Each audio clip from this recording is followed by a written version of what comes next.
Have you ever wondered what it would be like to encounter beings from another world? It's an intriguing question, isn't it? It tugs at the edges of our curiosity, drawing us into the vast uncharted realms of the unknown and the unexplained. This fascination is particularly potent when it comes to the topic of alien encounters. It's a subject that has sparked endless speculation and engrossed countless individuals throughout history. Today we delve into a fascinating account of an encounter with beings from another planet. Picture this: a young girl wandering in the swamps suddenly stumbles upon small grey beings.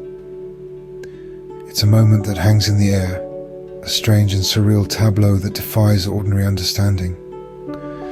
Nancy, curious and a bit apprehensive, finds herself in an encounter that is as bewildering as it is extraordinary. These beings, these Zetas, they're not your average swamp dwellers. They're small, with an otherworldly grey complexion that makes them stand out against the verdant swamp backdrop. Their visage is intriguing, a stark contrast to anything Nancy has ever seen or imagined.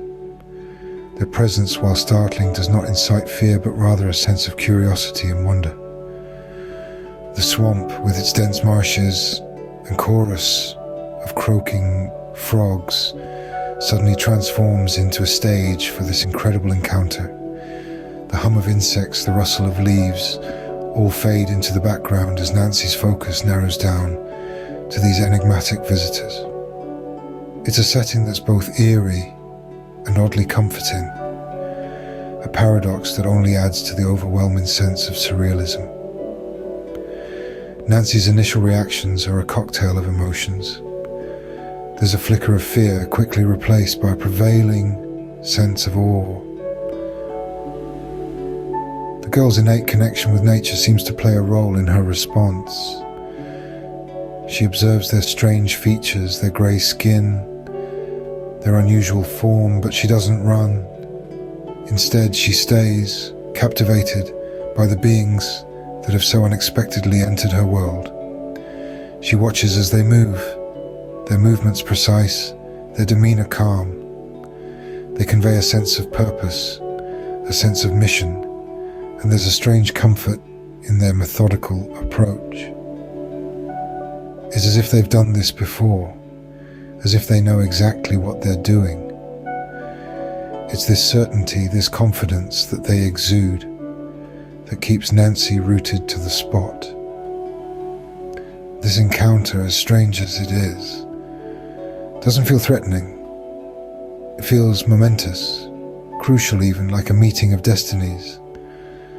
Nancy, a simple girl with a love for nature, and these mysterious beings from another realm, meeting in a swamp under the watchful eyes of the frogs and the silent trees.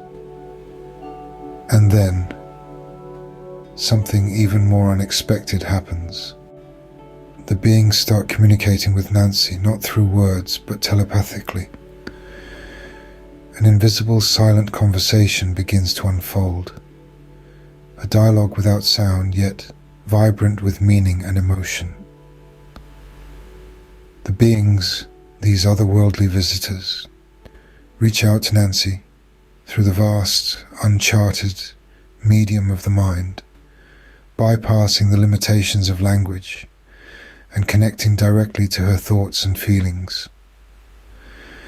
Their communication is soft, gentle and empathetic, like a whispering wind rustling through the leaves of her consciousness. Their messages, though alien and beyond the realm of human experience, resonate with her on a deeply personal level. They speak of her connection to nature, of her love for the swamps and the creatures that inhabit them. They speak of the frogs, their croaking chorus, a symphony of life, a testament to the rich tapestry of biodiversity that thrives in these wetlands. The beings seem to understand, to appreciate this connection, this reverence for life that Nancy holds dear. They also speak of her grandmother, a woman of strength and wisdom who had been a guiding light in Nancy's life. The mention of her grandmother stirs up a wellspring of emotions in Nancy. Love, nostalgia, gratitude, and a tinge of sadness. It's as though these beings, these strangers from the stars, know her better than she knows herself. They see the threads that weave the tapestry of her life. Her connection to nature, her love for her grandmother, and they honor these connections, acknowledging their importance in defining who she is. Throughout this telepathic exchange, Nancy feels a sense of calm and trust. Despite the surreal circumstances, she doesn't feel fear or anxiety. Instead, she feels understood, respected, and even cherished. The being's messages are not intrusive or forceful. They are delicate and respectful, like a soft touch on the surface of a tranquil pond. This intriguing communication, this mental dialogue, reveals a lot about these beings. It shows their empathy, their understanding, and their respect for individual experiences. It also shows their capacity for compassion and their interest in the intricate web of life on Earth. But the encounter doesn't end here. Nancy finds herself on a small disc-shaped ship, undergoing minor procedures. In this strange yet oddly comforting environment, Nancy is subjected to a series of procedures. The beings, small and grey, begin with a thorough examination of her head. Their touch is light, almost feather-like, as they scan her scalp with an instrument that hums softly in the quiet of the ship. There's no discomfort, only a gentle pressure that eases as quickly as it comes. Next, they turn their attention to her hands. With the same careful precision, they trace her palms and fingertips. The beings seem to be searching for something, a connection perhaps, or a sign. And yet, despite the foreignness of the situation, Nancy feels a growing sense of trust. Their actions aren't invasive or harmful. Instead, they carry an air of respect and curiosity, as if they're learning from her just as much as she is from them. Then they move to her wrists. This part is a bit more intense, but the beings are diligent in their efforts to prevent discomfort. They use an instrument that emits a soft glow, running it over her wrists. It feels warm, like a gentle sunbeam on a spring day. There's a slight tingling sensation, but it's not unpleasant. On the contrary, it's oddly soothing.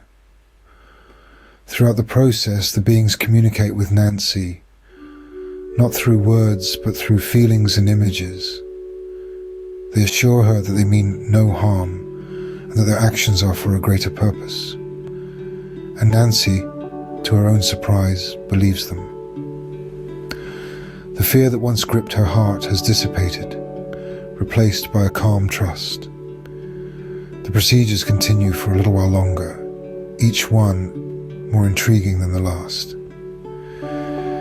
But despite the strangeness of the situation, Nancy never feels threatened. She senses a gentleness in the beings, a kind of innate kindness that puts her at ease. As the procedures end, the beings make a promise. The beings promise to return, leaving Nancy with a sense of anticipation and a deeper connection to nature. As the encounter draws to a close, the beings make a promise that they will return. It isn't a threat or a foreboding statement, but a simple, straightforward promise. It's like a friend saying they'll drop by again, or a teacher promising to revisit a topic. It leaves Nancy with a sense of anticipation, a fluttering excitement in her chest.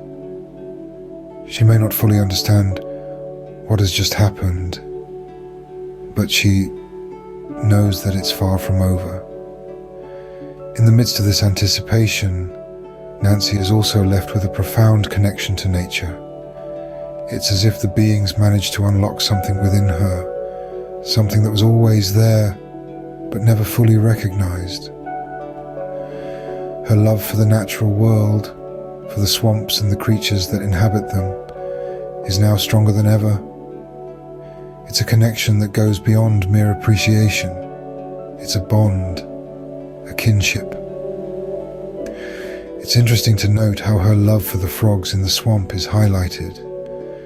These creatures, often overlooked or even dismissed as insignificant, now hold a special place in Nancy's heart. They are a part of her story, a part of this extraordinary encounter. The beings had earlier commented on her connection to nature, and now it all makes sense. The frogs, the swamp, the natural world, they're all intertwined with this encounter, with this promise. As Nancy reflects on the being's promise to return, her thoughts are filled with the swamp and its inhabitants. The croaking of the frogs, the rustling of the leaves, the cool touch of the swamp water, it's all a part of her now. She is more than just a girl who loves nature. She is a girl who has been touched by the extraordinary, by beings from another world. And just like that, the encounter ends, leaving Nancy changed. Now, you might be asking, what does this encounter mean? Well, let's delve into that together.